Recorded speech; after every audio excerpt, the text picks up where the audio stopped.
Good evening. The Lord be with you. Let us pray. Almighty God, we give thanks. We give thanks for the gift of beauty. And we give thanks for the gift of joy and wonder in all your works. We give thanks for creativity that amounts to blessing this place in so many ways. We give thanks especially tonight for Stacia and the gift that she has given us in this work of doing this work of designing and then creating and installing one of the most beautiful works of art that I've ever seen, Grace a Church. And so tonight we want to give thanks. We invite your Holy Spirit to be with us, to be able to bless our conversation and all that we do, and bless Stacia and Len in their work, and give thanks for them. In Jesus' name we pray. Amen. So, I know everybody's been out in the hallway right now into the narthex and viewed what we've got out there. It was a long process, and I've told a number of you tonight that when we're going through the process of trying to envision something, all of the work by all of the artists that were in our design team, they would say, well, it ought to be like this, it ought to be like that. And no matter what they described, I had no idea what they were talking about, okay? I could not envision what this was going to look like. Even though I saw a lot of Stacia's work and appreciated it, the translation between the words and even the images into what we see now, it just blew my mind when we actually started to see it go up on the wall. It's amazing, and I am so impressed. Before I get Stacia to come up here and tell about this process, I would like the people who were part of that design team to stand up, because I see a number of you are here, and there's Lizzie and Lou and Monica and Joe and Chris and Gretchen.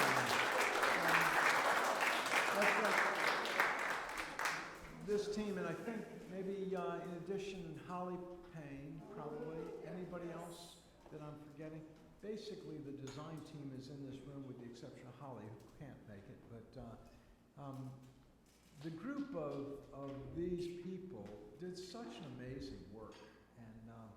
And then have to say before anything else, because otherwise it will be a total miss, is David Beach. Because David...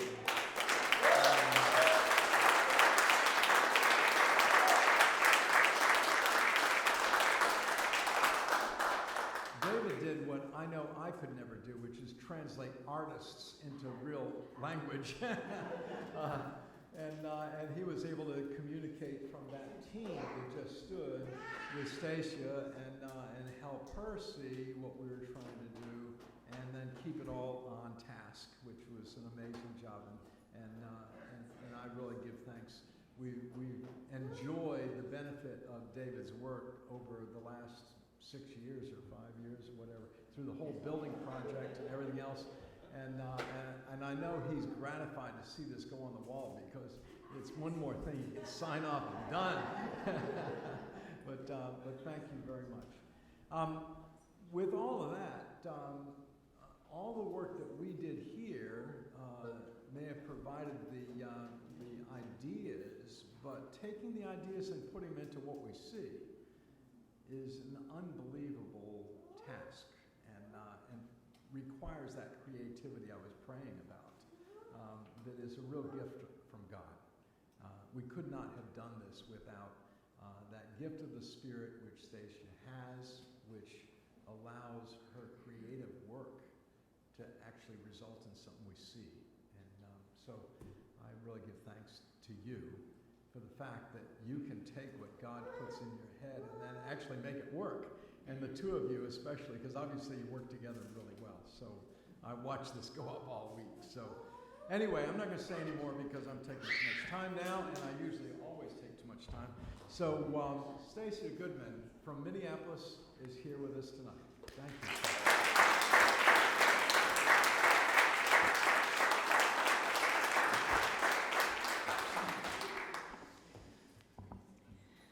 Thank you, Bob.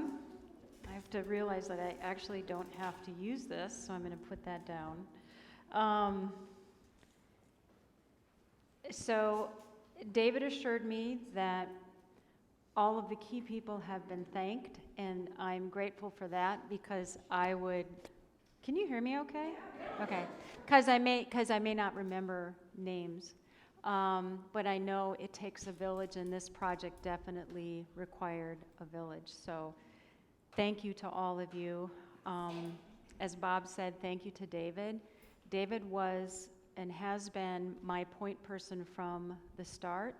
And we quickly realized we are both kind of project management nerds and love checking off boxes and getting things done. And so we were very like spirits in that way. But David worked extremely hard to answer questions, to be the facilitator between the design team and what we were doing, because we can't read minds. We can just ask a lot of questions and dig deep. So thank you all for coming here this evening to not only celebrate the Mosaic, but to really celebrate our collaboration that we've had really nearly over the last 2 years. And sometimes that's how long projects like this take. And this one took that long, and I thank you for your patience. But hopefully when you see the artwork, you can understand why a mosaic like this takes as long as it takes, because it is handmade. And in a world where many things are no longer handmade, it just takes longer. I also want to say it's been an honor for Len, my husband, and my mosaic partner, for us to share space with you over the course of this last week. You have been nothing but kind, generous, complimentary, helping in any possible way, including Matthew. You have shared some of your tools with us, which has been great. We couldn't have done it without your help, and some of the, and I promise you we cleaned everything as best we could before we put it back. Okay, if you find some stray mortar or grout or tape, I'm sorry. And yes, and special thanks again to David, and also to Gretchen, who also helped with project management. And also, just one last thing, sorry, it's been a long week, so I'm a little hiccupy in my presentation notes. Also, to David and Joe, who had us over for a home-cooked meal this week. We've been on the road for 2.5 weeks, and so to have a home-cooked meal in their home was absolutely delightful. And I want you all to know that Joe is a fabulous mosaic artist herself, and she gifted us with a mosaic of the church. And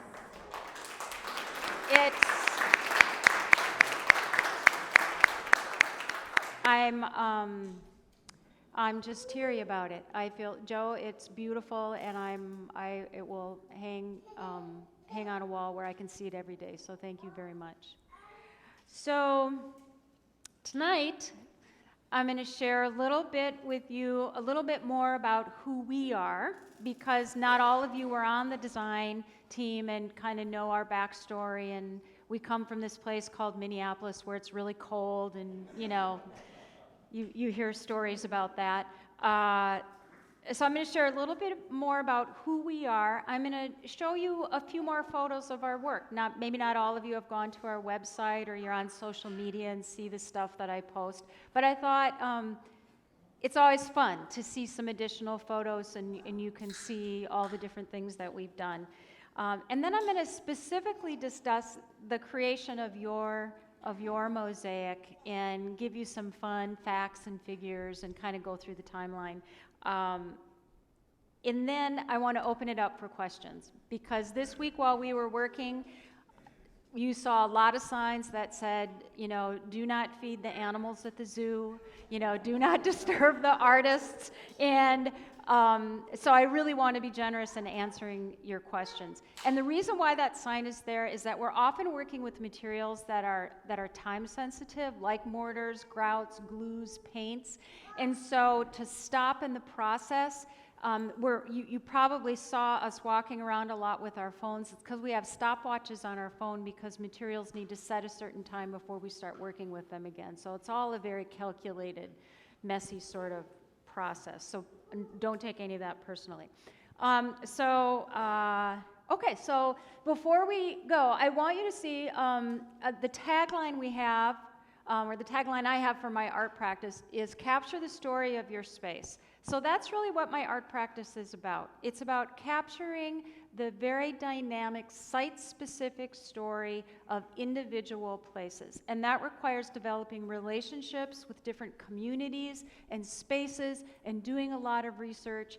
It's not just a plop and drop piece of art like you might sell in a gallery, but it's very much of a collaboration, which is what I enjoy immensely. So it's capture the story of your space, and Len and I really think of ourselves as the conduit of stories in how we collaborate with you. So you can advance, please. So just a little bit about us.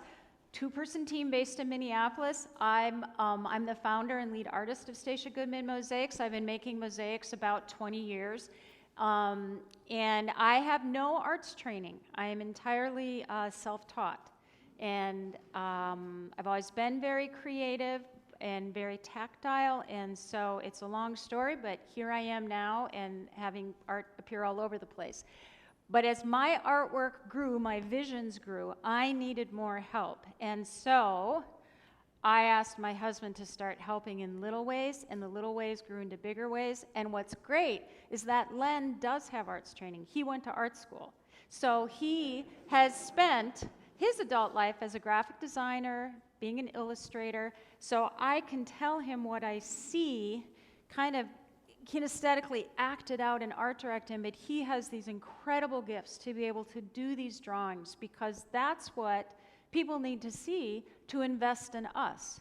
So he is incredibly talented, also helping with the engineering. There's a lot of engineering involved to make something like that fit on the wall, to transport it here, etc.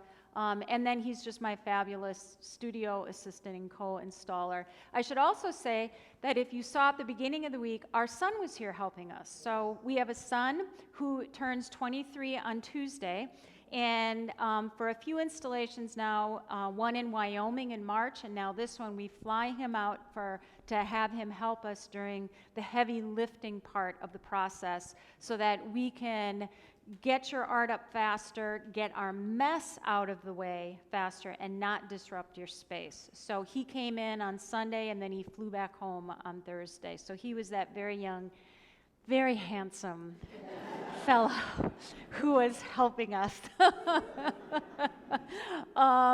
So we specialize primarily in public art and commercial art. So your art, even though it is public, it falls under the commercial realm. What public art is that I apply for public art projects regularly throughout the country by subscribing to different databases. And so they might go in airports, hospitals, libraries, government buildings, in universities. And they say, hey, artists out there in the realm, we have this money set aside for a renovation or for a new building, and this is dedicated for doing art, and if you're interested, throw your hat in the ring. And so I fill out all the paperwork, write a convincing letter to them, show them pictures of my portfolio, and then we have to be selected as a finalist. And then from being selected as anywhere from 1 to 3, 5 to 5 finalists, we present a design. Sometimes I fly to the meeting to present our design, and then we hope to be selected. And I say it's like passing through the eye of a needle that's hidden in a haystack. It is that difficult to win public art projects. And it just requires a lot of skill. So, but while we were here, we found out that we won a public art project. So that was really, really exciting. And it's in Minneapolis. So go figure. It's in a library. We're doing a beautiful piece in a library. They chose our design. So we are absolutely thrilled about that. Let's see. We have work coast to coast from Washington, D.C. at a Montessori school outside in Capitol Hill to Stanford University on the West Coast. Interior, and we do exterior work. So we also have a small commission coming up in early 2025 for the exterior of a civic center in Florida. So we'll be somewhat back out this way again, but that'll be on the outside. And then you can see what our work is known for, and that's, you know, that's represented in what we have on your wall. So next. So these will go quickly now, and I'll stop yakking so much. So where our work appears, if you're ever coming through Minneapolis into Terminal 2, we have 2 huge murals of the Northern Lights. There's a winter one, which is this one, with the dog musher coming across, and then there's also a summer version of this. And what I like to tell people about this is sometimes when I do public art, I like to hide a little something in there and challenge people to find it, because I feel like we shouldn't take art quite so seriously. So in this one, down in the left-hand corner, is a beautiful little silver dog bone charm, because of the dogs in there. So I like to do fun little stuff like this. And I also love putting mirror in my work. That's kind of a signature of what I do, and the reason why I do that is because I feel like I want people to literally become part of the artwork themselves by seeing themselves in the artwork. As they walk by, you can see your own reflection. And so it increases in the art world what we call engagement. So you are not just seeing the art, you're interacting with it. You can touch this artwork as well. So, and that is lens. Sometimes we have to be in our own, we have to be models in our own work to show scale. So I'll say, you know, grab a suitcase, look like you're going someplace important, you know. Okay, next. This is at Montana State University. So we were very honored to be asked to put a piece in their new American Indian Center that they built about 2 years ago. They wanted to do a piece of art on the wall, but they really didn't have any good walls. Like, I really love a good wall. Sounds kind of crazy. So, and I wasn't impressed with where they were suggesting it, so I said, okay, I have this crazy idea. I said, what if we, right when you walk in the main part of that building, what if we put a pillar? And their theme was fire and water, very strong themes in the Native American community. And what if we have those two spirits wrapping around each other that go up that pillar? And you can light it at night, and it will act as a beacon through all of these main windows that are right there indoors. And it'll allow people to walk around and engage with the artwork. And this has mirror in it as well.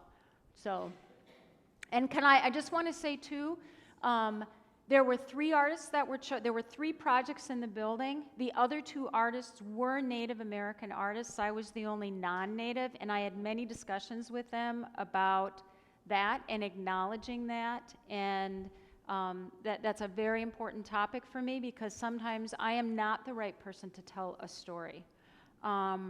But they believed that, that I was in this instance. But there are sometimes I will not apply for projects because I'm not the correct person to be involved in that for various reasons. Okay, next. Oh, this is at the Capitol Hill Montessori School in Washington, D.C. This is a very long 40-foot wall. And what I had this idea of a child blowing a dandelion, but I went in, I worked with one of the teachers, and I said, will you go into one of your classrooms and ask the kids, what do they want to be when they grow up? What's their vision? Like, what's their passion?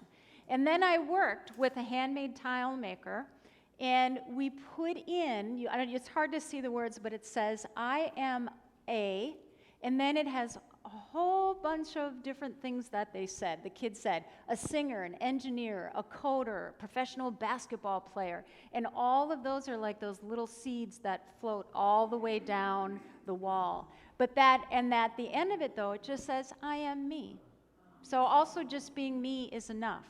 So, that's our son Simon, who was here helping to install the work. He was the inspiration for this. Many, many years ago when he was in preschool, they had a little preschool graduation. And they wanted all the kids to walk across the stage and grab their little preschool diploma and say, when I grow up, I want to be a... And Simon, in his little mind, he was sobbing. He was so upset. He could barely talk. And I said, honey, what is the problem? What? And I'm like, what do you want to be when you grow up? What's frightening? What's so scary to you? And he said, his name is Simon. He said, I just want to be Simon. And I thought, yeah, I am me. Just being you is enough. And so here I am, 20 years later, bringing that back up again. So this one always makes me think of our son and how, what are the expectations that we put on people to answer that question. I still have a hard time calling myself an artist. I'm not sure if I'm there yet, but okay, next. Stanford University at their children's hospital. So this is we also do smaller wall pieces. This is not big. This is just a triptych, but they said, hey, can you do a mosaic that captures the iconic imagery on the Stanford University campus in Palo Alto, California? And so it's really something trying to recreate, the thinker statue in mosaics, but we pulled it off. And you can see some of the similarities with the people in here, with the people that are in yours. I really credit Len with coming up with a design where we show people, but they're not encumbered by, it goes back to the I am me. You're just enough with who you are. It's not encumbered by being able to tell necessarily age, gender, ethnicity. It's just these silhouettes of people, so you don't get hung up on maybe who's not there or who's overrepresented, underrepresented. So, yeah. Okay, next. This is actually for a church in Minneapolis. I was talking about this before. They did a beautiful new baptismal font. I don't have a side view of it. They had an artisan carve this enormous 3-bowl baptismal font that acts as a waterfall. It's 3 different levels.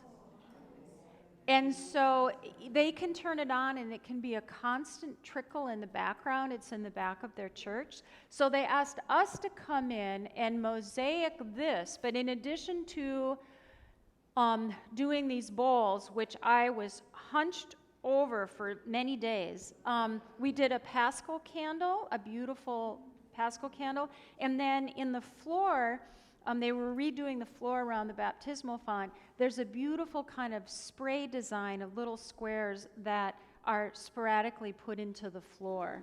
And all of that captures the beautiful colors in this historic church and their stained glass windows. So it's just this kind of very contemporary touch. Okay, next. So this is the piece we just finished in Jackson, Wyoming. You can see how different this is than what we did for you. You have a large cross, they happen to have a large elk.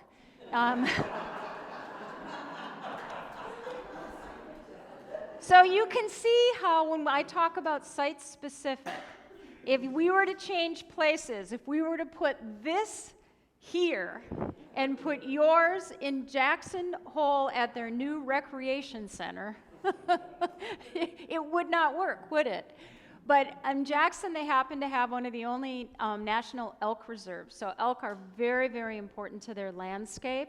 And you drive into town and you see the elk. It's stunning, it's magical, it's spiritual. And then they wanted to show different ways to stay connected in the community and to stay active, including within this new recreation center, which is really big for them. It's a beautiful new building with a climbing wall. yeah, so it's inside, outside the Teton Mountains. The Teton Mountains have mirror in there again, so that's that same mirror theme. Yeah, skiing, things like that. So, okay, next. I think we're about done. Yes, okay, so now let's talk about your mosaic. So 5 steps. I'm just going to break it down into 5 steps for you. So it started with David reaching out to me. And it was so wonderful because he was trying to convince me that this was a legitimate possible commission, that he wasn't some just odd person who was saying, we're interested in this.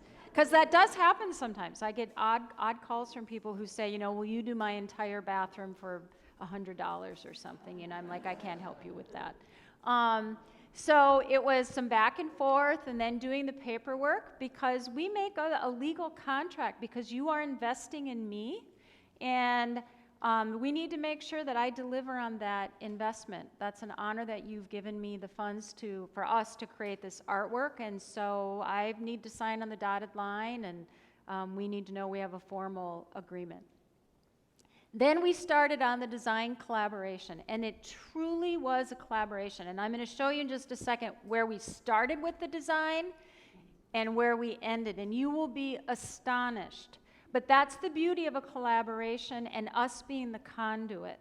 So for those people who are helping with the design, much of that design credit goes back to them, because it was that collaboration. And we always say we're going to design until we get it right, until I was telling someone, until everybody says, that's it, And it's also the same for me, because I want to be excited about what I'm creating.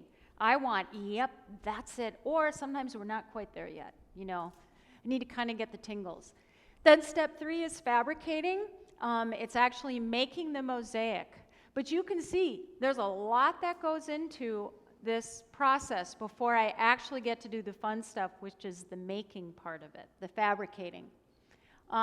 Then also, throughout that whole process, when I'm working with clients, I'm sending status photos and status videos at certain milestones, because you need to see that I'm making good on that investment that you've made in me. I'm not going to take the money and run. I mean, we're going to set certain points where you know exactly what's happening along the way. And then step 5, which is what we did this last week, which is the installation part of what we do. The finish line. Okay, next. Okay, the 2-year timeline. This is where the design started. So just take a moment to kind of soak that in. Because initially the direction was,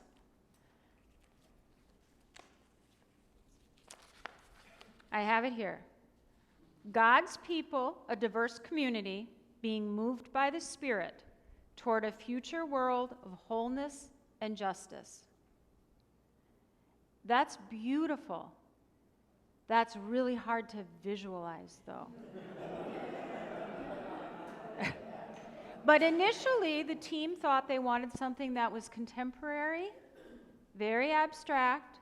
I said, so no religious symbology, no people, no crosses, no, and that was no. And so we threw out some ideas, and we bombed. But it's not so much that, it was just feedback. It's not failure. So a lot of times with abstract stuff, people need to see it and go, you know what, I guess that's not what we wanted. I'm not quite feeling like this is meeting the directive that it needs to feel like it's part of a church, that it can't just be plucked up and put in an airport or library or someplace else. But it started out, so we just kind of threw these out. So that was in September of 2022. But we were playing with kind of this. You can see, though, do you see in the center? Right, you can see, is it the Irish, what is it, the Celtic, yeah, right. So you can see there was a little glimmer of what would become sort of the heartbeat of the mosaic out there. But we were playing with this intertwining spirits, things like that. Okay, so next. And then here's what we got to. The big leap, isn't it? And it took us about 6 rounds of back and forth, back and forth, back and forth. And we start with black and white designs before we move to color, because there's no need throwing color into the mix until we just have the bones right. If you think about the architectural drawings to do this building, like you were not deciding the color of the carpet and the chairs until you had the design right. So that's where we arrived. And then what I do is that I submit a materials sample board. So I say, here are all the materials I'm thinking, here are all the colors I want you to be able to see them, touch them, and everything out there that you see started out, all those blue waves just started out as this, a 6x6 piece of tile. So we used a combination of this material right here, and then, well, you can go to the next slide, please. Oh, I guess, well, we'll hold off on that. But it started out as this, and then smaller. This is ceramic tile, and it started out as those little glass squares. So it was a combination of both of those. A lot of times my work is mixed media, so it's a combination of tile, glass, mirror, and in this case, your beautiful shells that came exactly from your site here. So those were mailed to me, and then I put them into the Mosaic. We were just coming last week from an installation we did at Frostburg State University in Maryland, and I suggested for them, because I love, again, telling that site-specific story, I said, why don't you have one of the geology professors go out with the geology students and pick fossils from the area, and I'll incorporate those fossils into the Mosaic because it fit with the design that we were doing. So here's our substrate, it's called, coming together in our shop space. And this piece was so large, we had difficulty fitting the whole thing once we got going. This is the largest piece that we've done. We've done big work, you can see, but this is the largest that we've done. And then this is me, not really standing sideways, but you can see it's the font and the baptismal happening. So it's these sections cut out. So that was sort of spring 2023, so about a year ago. So last year at this time, I was on a very serious regiment of working every day, nights, weekends, because I knew exactly what was going to be involved. Next. So then by summer, it was about 1/3 completion. I started by just doing all of the figures first, and that's because what I do is a lot of patterns, and once I start with a pattern, I really need to stay with it so that I'm consistent all the way through. Like, once I'm going to do the fish all at the same time so the design stays the same. I'm going to do the people all at the same time so I know I'm following the anatomy and the flow and things like that. And then the last will come that ceramic tile flow in the back. Okay, next. So then by fall, it's coming together more. You can see how large the cross is with me. Don't be dismayed by that picture on the right. But for us, we create these about 2x3 sections of this gigantic mosaic, and it's just making all of these sections and then laying them out eventually. And up there, that top photo was experimenting with different ways to do what we called the flow. I really was experimenting with how can we get this to move all the way across. Once I had all the people done, that I was doing in that glass tile, Len was going to do all that flow in this tile. So this was a really big step for us because this was such a big project, and I had a few other commissions going on as well, that I said, you know what, I'm going to need you to totally help me with fabricating this. So I showed him, he did some experimenting, he picked it up, he got it down, and so Len gets the credit for all of that blue tile that's back there. And I would say 98% of this, if not more, it's all hand cut. The materials that we're using, the tools we're using, are the exact same ones that mosaic artists have used throughout time. Okay, so next. Okay, so by late spring, the mosaic was completed in the studio, and we were working with David to set how we were going to stage the installation and let everyone know that this was happening. And you can see that 39A there. So once we get that mosaic done, and it's in about 100 different sections, we have a master puzzle. I should have brought it, a big layout that has all the numbers on there. So when we come and stage it on your floor, we have all those puzzle pieces in place. We use a lot of tape. Okay, next. Okay, then May, just last month. I was happier than how I look right there, but this is, Len is really wonderful at this part of the process. He has carefully wrapped all the tips of a lot of these pieces in a cardboard cushioning, and then he also did a cushioning on top of all the shells, because what happens is we wrap all of those sections in bubble wrap, we put them into a large Penske rental truck, and then they have to drive all the way from Minneapolis and arrive safely. They are stacked like this inside of the truck. And we had two projects. We had the project in Frostburg, Maryland, and then we had this project as well. So that truck had a lot of art in it. But yeah, so this was a very long process, which I don't enjoy because I hate wrapping Christmas presents. And that's kind of what this feels like. Len is so much more patient than I am. And then in June, we arrived and installed the mosaic. So next. So just a few fun facts about your mosaic. Number of pieces, I don't know. Several thousand. If someone wants to count, please let me know, okay? I really don't know. I just put my head down and keep going. The number of individual sections, around 100. Some pieces were big, some were very, very small. And if you saw at the beginning of the week, we were mortaring all of those pieces onto the wall, and there were gaps, random gaps, open seams everywhere.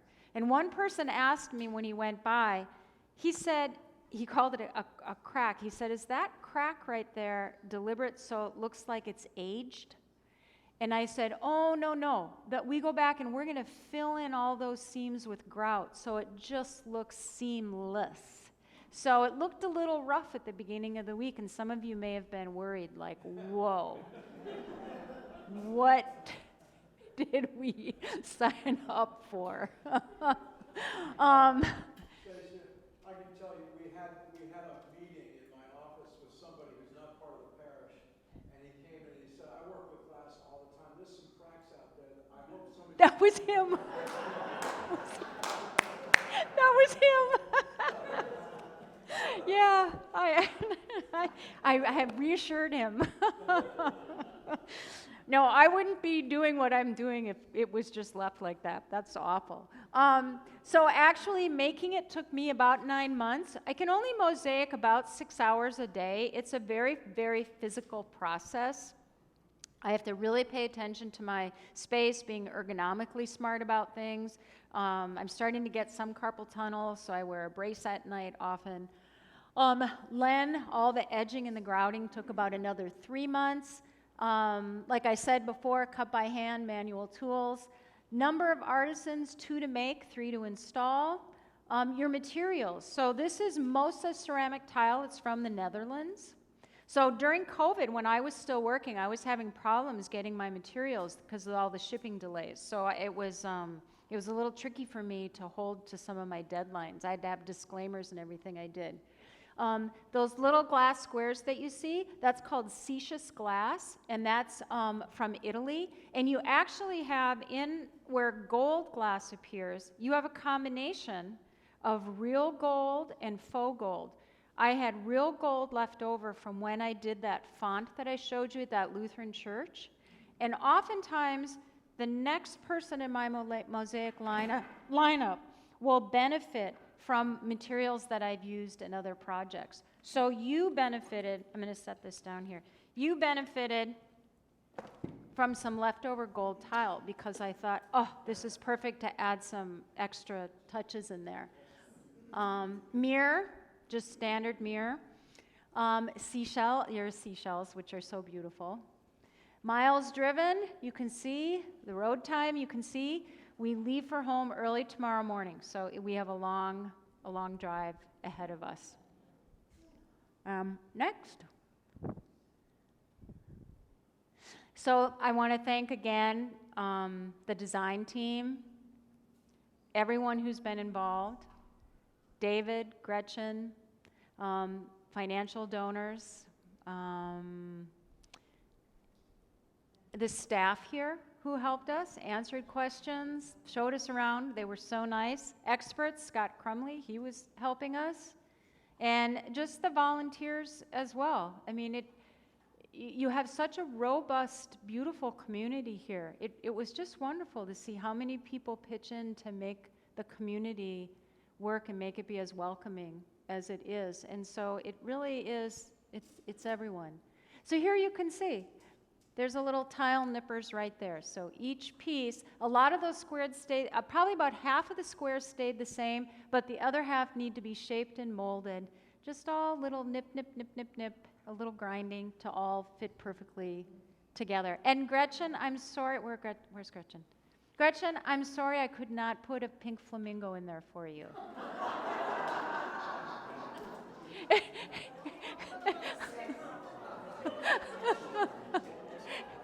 At one point, as we were trying, I was trying so hard to extract details from people, trying to, get more direction on the design. I resorted to an old kind of, facilitation tool, and I said, if it were an animal, what animal would the mosaic be? Yeah, and Gretchen said, I think flamingo. Yeah, so thank you very much. It's just been an absolute honor. Thank you. Right. Please stand up. Please stand up. And also for Len.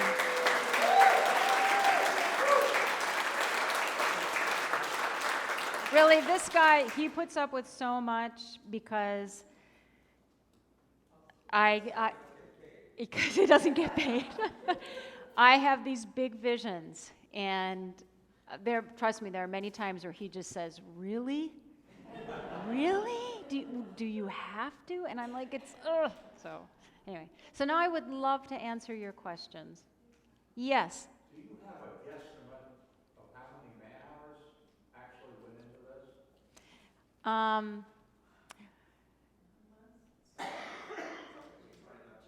Yeah, honestly, well, it's man hours and woman hours.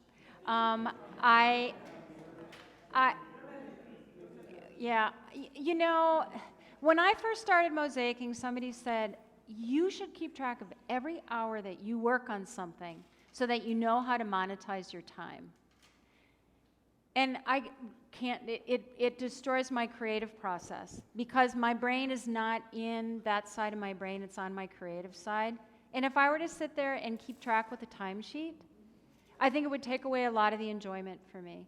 Because sometimes things don't work, I've got to tear it out, I need to start over. I tore out a few of those people, well, Len helped, because I hate when I have to tear out, it makes me really cranky. But I didn't like how they were flowing, so he would just go in there and tap and, tear it out, and then I would rebuild it again. So. But we are talking about a year and a half to 2 years of fairly steady decreases Yeah. as the deadline approaches. Yeah. That we're working 12-hour days. Yeah. I mean, I basically knew I would have to probably mosaic every day. I would have to mosaic every day for several months to do, it's very strange that we had 3 of our largest projects ever converging. So Wyoming we installed in March, Frostburg, Maryland we installed last week, and then you were this week. So that's very unusual. I usually try to stagger projects, but it doesn't always work that way.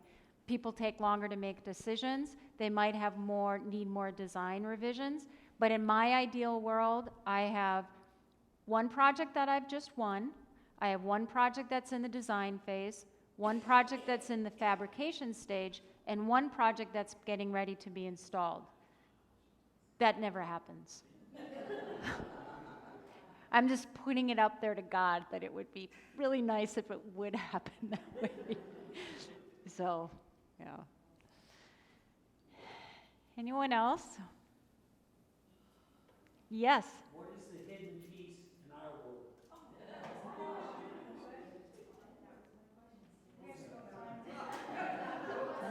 You know what? Repeat the question? He asked, what is the hidden thing in your piece? In your mosaic? I didn't do one. Maybe I shouldn't have told you that. No, you know why I didn't do it with yours? Because yours had a purity to it, and the shells felt so powerful to me that I felt like I didn't want to muck it up in any way by putting my little thing in there. I don't know. Sometimes it just doesn't feel right. Sometimes I'll put initials, something, but this time I didn't. I'm sorry to disappoint you, but yeah. Yeah. It is a very good question. Yeah. Yes. When you were showing pictures of the Oh, tiles from the Netherlands, yes. etc., stupid question. No. How do you actually order it? How do you from the Netherlands? Yes. Oh, directly from them? Oh, yeah. Well, actually, I work with many different tile suppliers and glass suppliers, and I have to go through a wholesaler. So I go through a wholesaler in the United States, and then they order the materials from the actual company itself. I have to wait for it to be shipped. I have to wait for it to arrive. Sometimes there are delays, and then I go and I pick it up. So this company, the Stacia's Glass people, we actually went to Italy last fall to study, in part, to study Roman mosaics. And I really wanted to visit that factory, and I reached out to them, but they never got back to me. I think in the scheme of things, I'm a very small fish. I sent them some photos to try to entice them and say, I use your glass. Can I come and will you give me a tour? But they do huge international projects, so I didn't hear back from them. And you do the actual cutting of each piece yourself? Yeah, for the most part, all of the tile, and then about 50% of the glass. It's all done by hand, just like it has been for years. We visited Pompeii when we were in Italy. That's been on my bucket list forever. And that was like a spiritual moment for me to resonate with those artisans. Because your mosaic will last as long as your building is here. And just like Roman mosaics that they keep finding and unearthing. Yes? One more technical question. The wall itself, I'm assuming, is made out of sheetrock. Mm-hmm. It seems like that's a very heavy thing to hang on sheetrock. Mm-hmm. And how is it secured to the wall? Mm-hmm. So this is where things get technical. It's about load distribution. Sure. It's about load distribution. Okay. So oftentimes there will be, Scott knows about this, David probably knows about this, there's pounds per inch that you can have up on a wall that a wall can hold on to. The beauty is that we're making these mosaics in sections. We're mortaring the back of the panels that they're on and putting them on the wall. So the load is distributed throughout. It's not like where you hang a piece of art on the wall and it's maybe just being that load is 1 or 2 points that are pulling. It's spread throughout. So I will actually use mortar, commercial mortar, trowel the back of those panels, and then we put them up on the wall like that. Is that an epoxy mortar?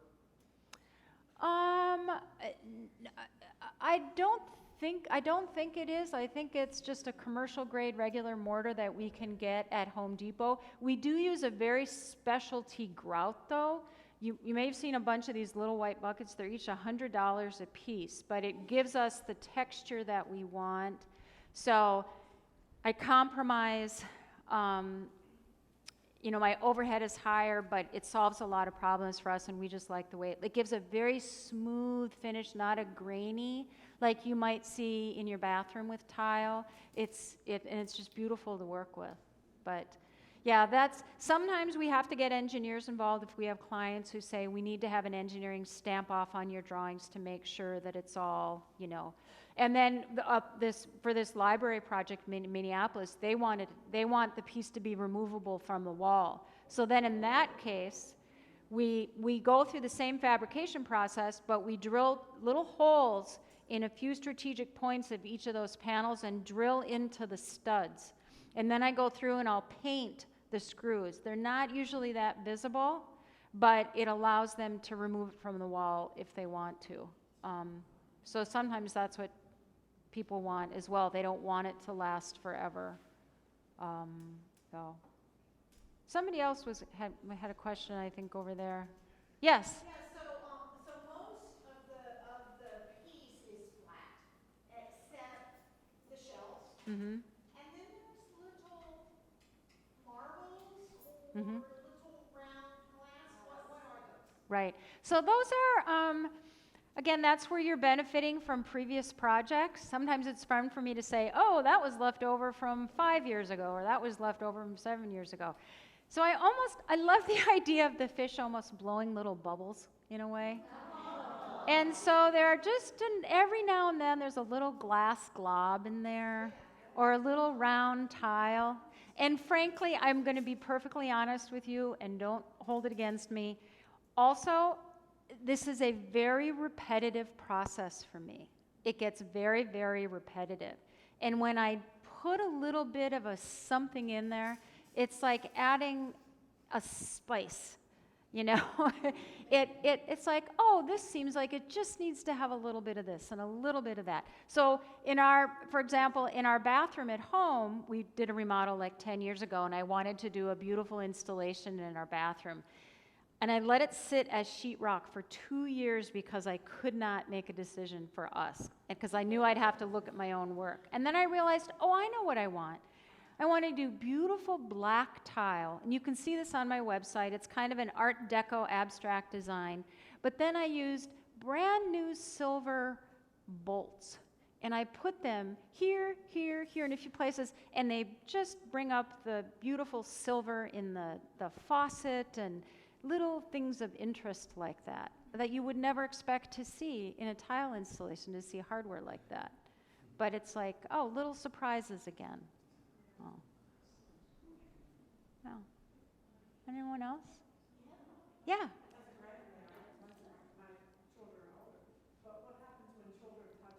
Yeah. Yeah. Yes. Yes. Right. Right. Okay. So that's a really good question. So we want people to touch this mosaic.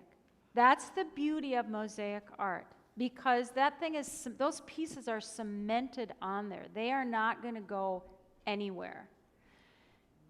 So you are welcome to touch it, to run your hands along it. We try very hard. Len is very patient, using a Dremel to get any sharp edges off of there so that you can, and children can touch it safely. But I don't think anyone could guarantee 100% that we got, what is sharp to one person might be dull to someone else, and, but we try to be very careful about that. I will say it will create a little bit more work from a cleaning standpoint, because you will get fingerprints on it. I feel honored when I see fingerprints on my work. I'm like, yay, it's doing its job. But it will need a little bit more just polishing to get fingerprints off every now and then with just a dry microfiber cloth. Just a little rubbing. You can go there now and just smudge it, and just kind of go with your shirt and go like that. and it'll come off. So it's not the end of the world. But and the mirror has a tendency, you know this from in your house, it can sometimes pick up a little bit of dust, but that's easy to just wash off too. You don't power wash it, you don't use anything that's abrasive, Ajax, toothbrushes, no commercial cleaners. It is just use a microfiber cloth.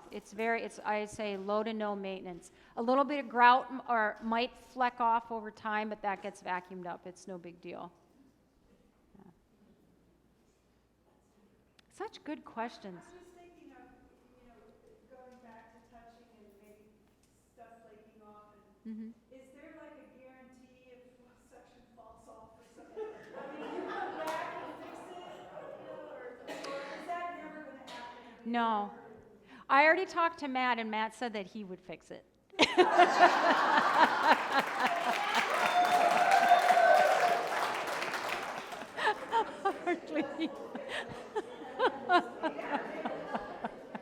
No, that's another, boy, you guys are just really so smart. So we guarantee our work for a year.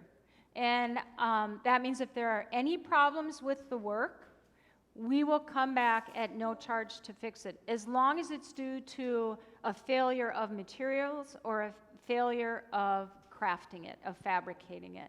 Obviously, if it gets damaged because someone backs an electric vacuum cleaner or maintenance cart or an act of God happens, then we have to be paid for our time, obviously, and our materials to repair it. But I like to guarantee it for a year. Not all artists will do that.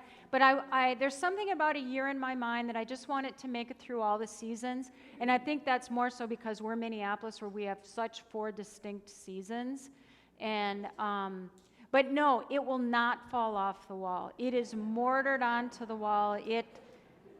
That is not going anywhere. Trust me. It's just like the tile in the bathroom.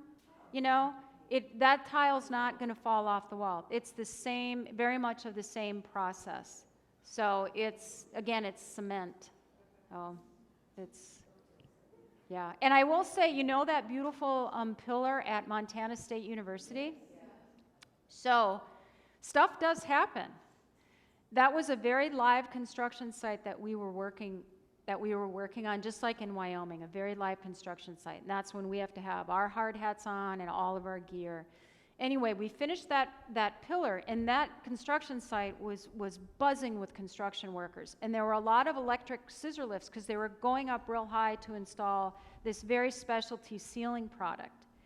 And I said to them, you're going to want to protect the art until the construction is done. And we said the same thing in Wyoming. You need to build a plywood barrier around it because you've got scissor lifts backing up and just so much activity going on.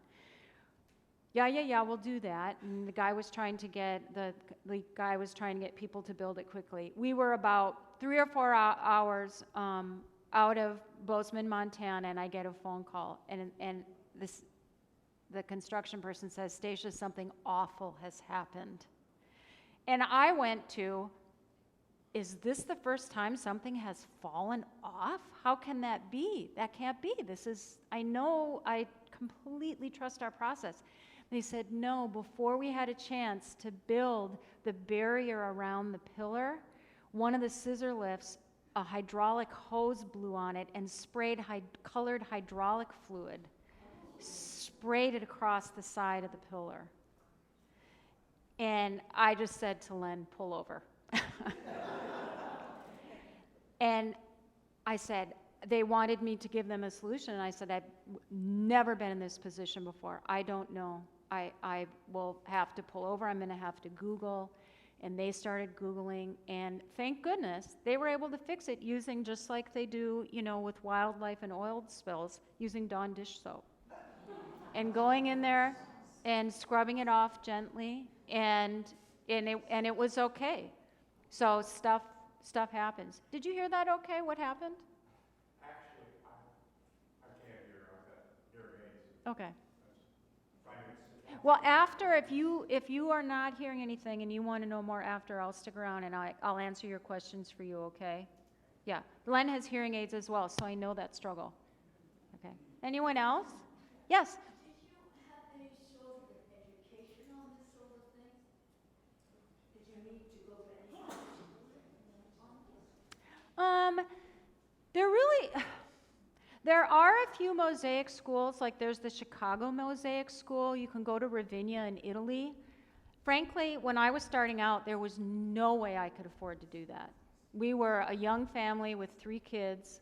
I was working my day job, Len was working his day job, and so I just started noodling around with mosaics literally in our basement cellar.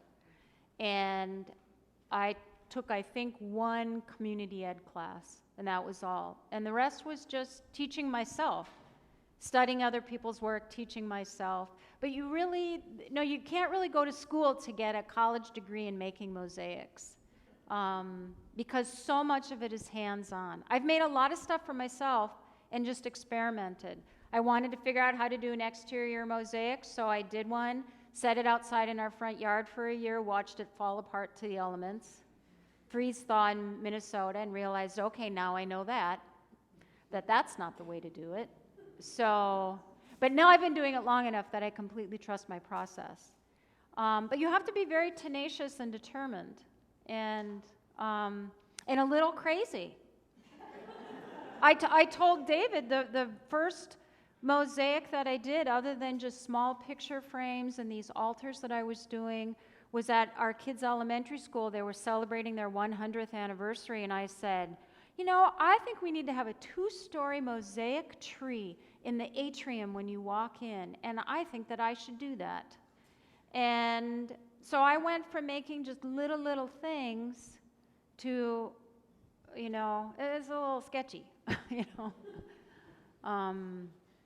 yeah, but it's just the creative spinning stuff, so. Do you have where do you build it? What kind of a size of a room or so? So we have 2 spaces. So I started making mosaics basically in our basement cellar, and then as things started to grow, I took over our lower basement space, and we put in lighting and a fan.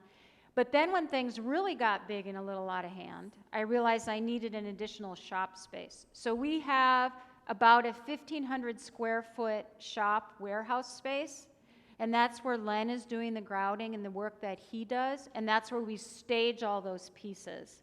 So he's usually working there, and I'm working in those smaller sections in the studio in our home. And I was doing that, I definitely wanted to start there because at the time we had 3 little kids. And so I would work just at nights after I tucked him in to bed. And I would work until the wee hours of the morning teaching myself. And it just got to be this womb that I didn't want to have to leave. So the studio needs to stay in the house. I don't want to mess with that process. So, and I don't, there's no shame in just saying, no, my studio is in my home. You're a real artist if you're doing stuff at your dining room table or on a card table in your bedroom. It doesn't make any difference. So, anyway, I think we should probably wrap up. That's why I was coming up. Yeah. Thank you, everyone.